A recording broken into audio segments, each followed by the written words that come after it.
line for a breakout season? Who's in line for a big bump like Nick Bonitto?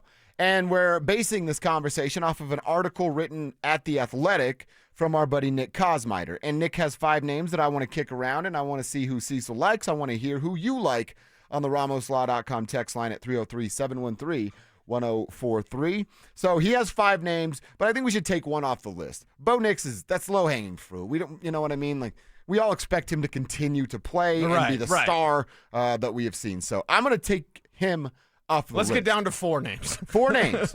Jonah Ellis, Chris Abrams-Drain, which I think is really interesting that he has him on this list.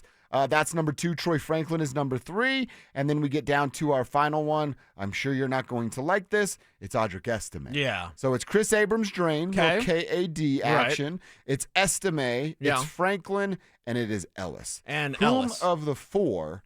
And then I do also want to extend this exercise into third-year players because there's a couple more names here. Yeah. But of these groups, sophomore seasons, minus Bo Nix, who takes the biggest jump? Well, let's talk about the rooms. Are they going to add a running back?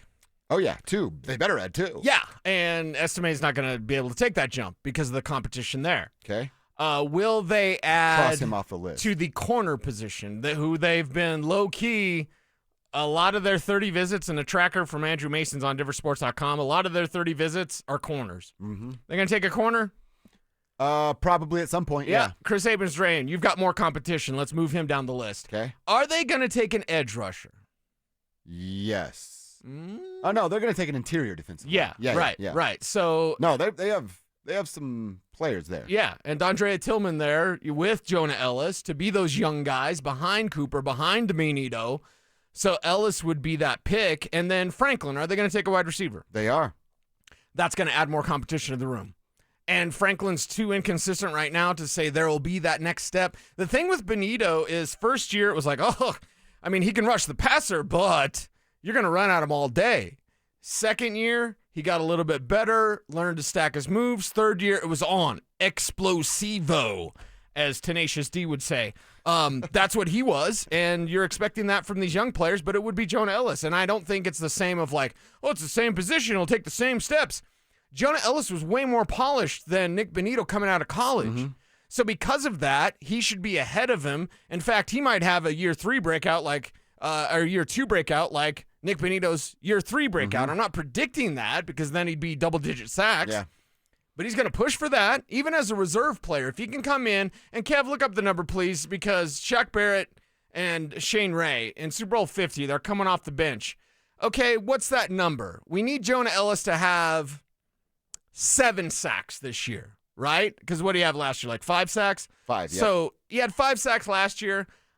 Bump that up a little bit. I'm not saying double digits, but if Jonah Ellis had 7, 8 sacks this year, I would not be surprised. That's exactly what they need. And again, he was more polished, had more moves, could understand how to stack moves more so than Bonitto. So he's ready to take that step, and the largest step of these players, of these 4 we're talking about. I really like how you did that with, hey, let's use some common sense here about what this is going to look like as far as the draft goes. So Chris Abrams-Drain, that one's weird to me too because, they're going to draft one, but he's always going to be behind Riley Moss unless there's this huge gap or talent discrepancy. And KAD's a slot corner. At camp. And it's just a bit of a different position. So they're going to draft there.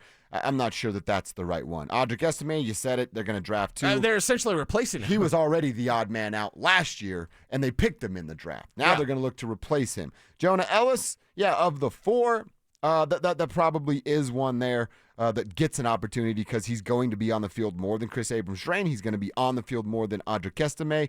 And then with Troy Franklin, all right, even if they draft a guy and say it's one of those 3 6-round picks that they have, that's probably what I'm looking at for a wide receiver there.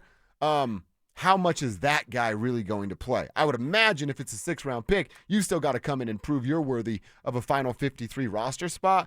But the reason I can't choose Troy Franklin is, one, I saw him drop the ball over and over again last year. Right. They brought in Evan Ingram. You know who's going to get a lot of opportunity? Evan Ingram. And you know who's going to get a lot of opportunity after that? Cortland Sutton. And you know who's going to get a lot of opportunity after that? Marvin Mims. And then you know who's going to get a lot of opportunity after that? Devon Vele. Yeah. So I'm pushing him down the order every single time we say a new name here. So I think you're right. We kind of got to the same name in a different direction. Right. But you're right. It is Jonah Ellis of those 4 names. Well, can you tell who I wanted to say? I wanted to learn how to speak English. I wanted to say Troy Franklin. Yeah. I wanted to, man. Like, his talent is, I'm not going to say off the chain, but it's a lot higher than he showed last year. Troy Franklin is exceptional. I had a second-round grade on him. You get him in the 4th round.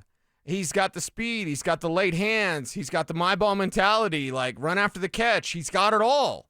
He just can't put it together consistently. And when you look at what the Broncos are going to do at that position and add more talent at that position, it's like, all right, I just don't know where that opportunity will be to shine unless it's the preseason. Yeah. I mean, we're watching exhibition hockey right now as the Avs wrap up the regular season.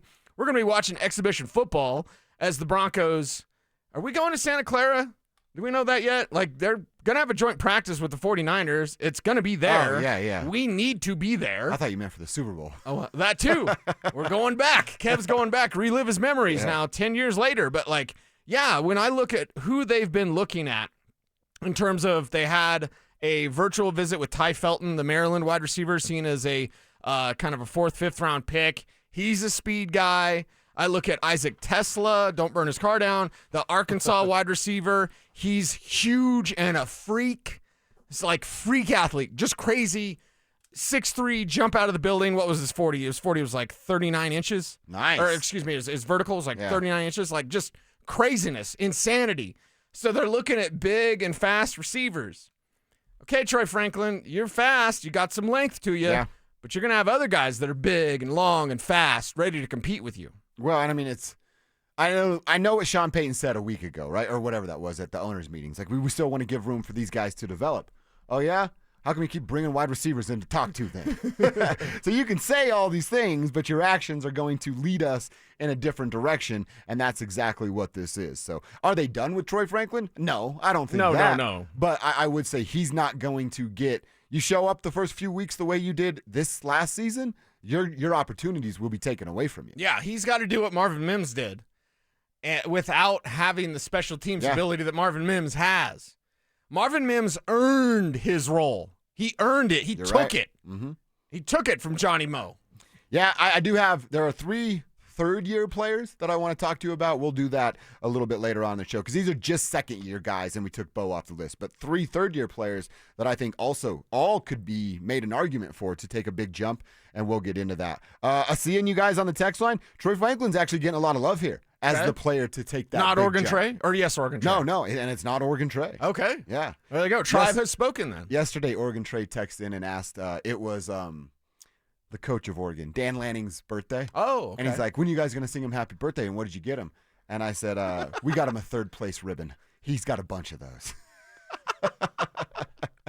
Okay, Well, the little back and forth you have with Oregon Trey is I love awesome. that guy. We're having fun. Yeah, how old is too old to mosh? My sister Carrie, again, she's older than me, so she's old. Okay. She's going to Obituary on 5/3 in Fort Collins on May 3rd. Obituary is like a thrash metal or death metal. I could tell by the death name. Metal. Yeah, there's another name. I'm not going to say that other name on the air, but like, yeah, I'm so not gonna either. she's all about that life.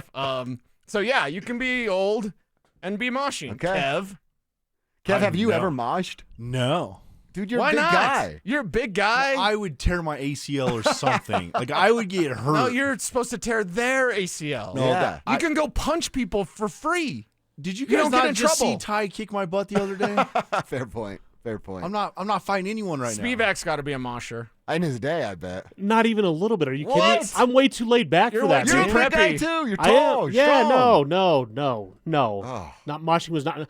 First of all, you couldn't pay me to go to a concert where moshing would be a thing to begin with. So Wow. So you won't be at Obituary on May 3rd? I don't even know what you're talking about. I've never heard of it either. I knew it was metal. We can't by the play name. any of it on the air. So. I have seen firsthand Matt McChesney in a mosh pit. Oh, God. Oh, run for your That's life. not fair. Run he for should your not be life. allowed in a mosh pit. No, and he can't see it left. So, like, if you're on the left side, look out. Oh my god. Love you, Matt. By the way, our boy Paul sent in his gray Chucks, posted them up on the desk. He's rocking the Chucks today. So Nice. What's your heat in your feet, man? Yeah, join us. Tell us at 303-713-1043. We're going to go inside the internet.